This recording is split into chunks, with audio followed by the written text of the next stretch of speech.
I still remember the early stages of practice for me. I was in my early 30s. And boy, we all start with some idea of practice, some gaining idea of where it's going to take us. Maybe we seek release. Maybe we want some sort of freedom from our stress, somewhere hallowed, right, or separate that we can go, where, in a way, I think maybe life won't touch us. Yeah? I used to drive for hours to get to the Zen Center. This is the days before Zoom. Yeah, so I had to drive an hour and 15 minutes to get there. And, I maybe get 10 or 15 minutes, to see a teacher, present a koan. Yeah. And I had some challenges in my life at the time. I had some seemingly intractable karma. My intractable karma at the time had a name, so I won't use that that name.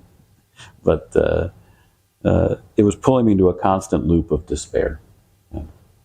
I eventually, at some point, wound up saying, you know what, I'm just going to let it all go. And I moved across the street from the Zen Center. It made it easier for me to get up at 5 o'clock in the morning, make instant coffee, and cruise over and sit every day.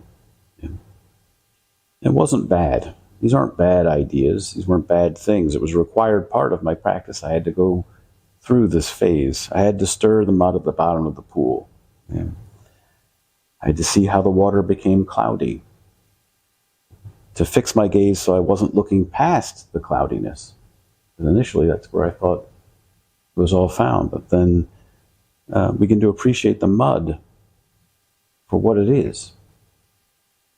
Learning to appreciate it truly and work with it. After a little while of practice, we begin to see that practice is practice. Yeah? It's not that there is no magic. It's just that we don't look elsewhere to see it. Then we see the magic. We have the arrow of our lived experience, or the relative, meeting the arrow of the absolute. One pinpoint. You can't dwell in either place. You have to get to that precise point. If you're misaligned by a little bit, the suffering will overwhelm you. And you'll go on, hoping to meet your life someday or one day, but you never actually meet it. There's a case in the Shōyōroku, it's also known as the Book of Equanimity. It's the 68th case. It's called Kasan's slashing sword. Everyone starts the same, right? Attention! A monk asked Kasan, how about when sweeping out the dust, you see the Buddha? Kasan said, straight away, slash with a sword. If you don't, the fisherman will live in a nest. The monk then went to ask Sekiso, how about when sweeping out the dust, you see the Buddha? Sekiso said, he has no country. Where could he be met? The monk returned to Kasan and related this to him. Kasan ascended the high seat. And he said, in setting up expedients, I'm better than he. But as a profound talk of the principle, he's 100 paces ahead of me. So those of you just starting with a Mumonkan, you can see some of the fun that ensues. We begin, over time, becoming more and more subtle in adjusting our gaze, beginning to appreciate where we get stuck. Kasan and Sekiso were asked this ostensibly, or apparently, the same exact question. How about when sweeping out the dust, you see the Buddha? When I witness my delusion in my own being, and wisdom manifests as a result, then what? So the first master, Kasan, is asked, and he says, essentially, cut that out. Cut that out. Otherwise, a fisherman will live in a nest. You're getting things all confused. Yeah? What's the Buddha doing in your thoughts? How can a Buddha reside there anyway? Yeah? Is that where he belongs? Is the Buddha sitting there like some idol? Is this some rarefied state? Or have you just conjured up a new label? What good is it if you have images of Buddha in your mind? Yeah? Maybe there's some passing good in the sense you aren't so attached to the other elements of your karmic consciousness. But you can't get stuck here. This is no place to go. For the Buddha to be the Buddha has to move. The Buddha has to dance. The Buddha has to heal. The Buddha has to be transcended as an idea. And when that happens, you're moved by it. You have to be moved by it. On the other hand, Sekiso says, he has no country.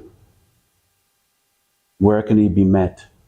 In Sandokai, we all know the famous line, to encounter the absolute is not yet enlightenment. Yeah? Where indeed can he be met? If you say, all the dust has been swept, who swept it? Where's the broom? These are all just ideas. What's left when you've gone past all of your ideas? Emptiness.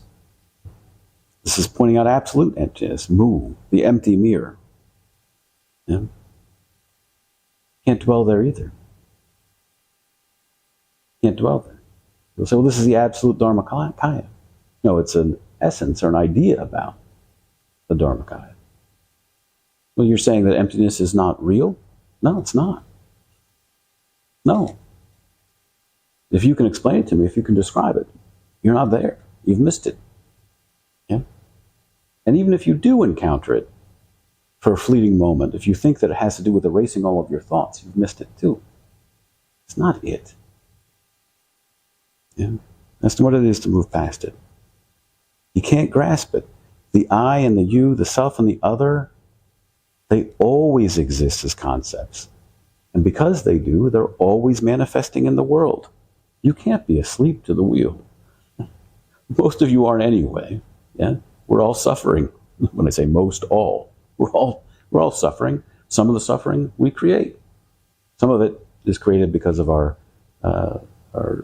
ignorance. Yeah? That ultimately, it's there. You can't be asleep at the wheel. If your boss tells you you are late, and you reply, there's no one to be late, because there's no place to arrive. I predict things don't go well for you from that point forward, yeah? I predict that's not going to be a very good conversation. You master these things when you realize that their essential nature is empty. You begin to pick up the canvas, pick up the palette, and paint. You recognize that you are the painter. Yeah? You can either paint or be painted. You can either master or be mastered. Kasan and Sekiso each express one side of the coin. But you can't go into the store and spend one side. It won't work. Yeah? How you bring it together holistically, you have to do this. In reality, we'd say they're not separate. But we see them as very separate. And the fact that there's a separation is what makes us suffer so badly. The relative and the absolute. Kasan's talking about entering by practice. Sekiso is talking about entering by realization. But here's the thing. both must manifest, or neither one does. Yeah? This isn't a minor point.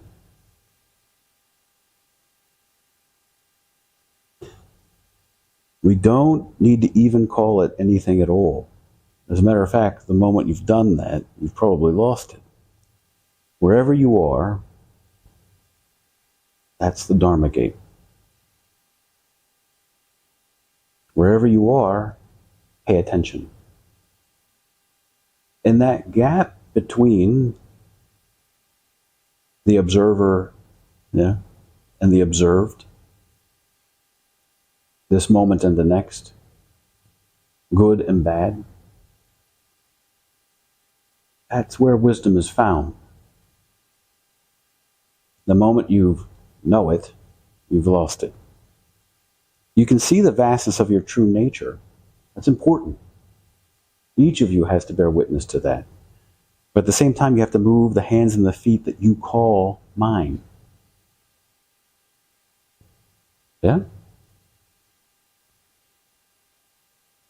This is the way, this is where it meets. It meets at the point of these two arrows. Despair, how does it move you? Will you turn in and chase your tail? Or will you actualize your realization and be the bridge over troubled waters? Ultimately, you all are going to have to answer a question. Yeah?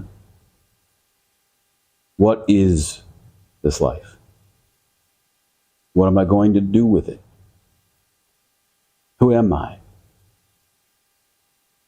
There's a million other different ways we can point to it. We can call it purpose. We can call it calling. We can call it connection. Whatever you call it, don't squander it. You do have an alternative. We can continue wallowing around in the mud, yeah, and not recognize it as mud. But then your life is passing you by.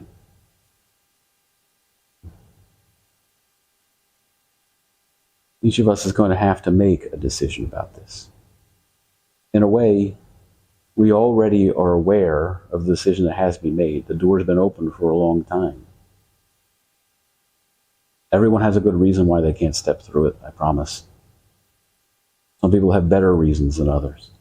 Everyone knows what's on the other side, yeah, and everyone knows why they can't get there. This is going to take you moving beyond knowing, moving to a place where your wildest dreams are manifest.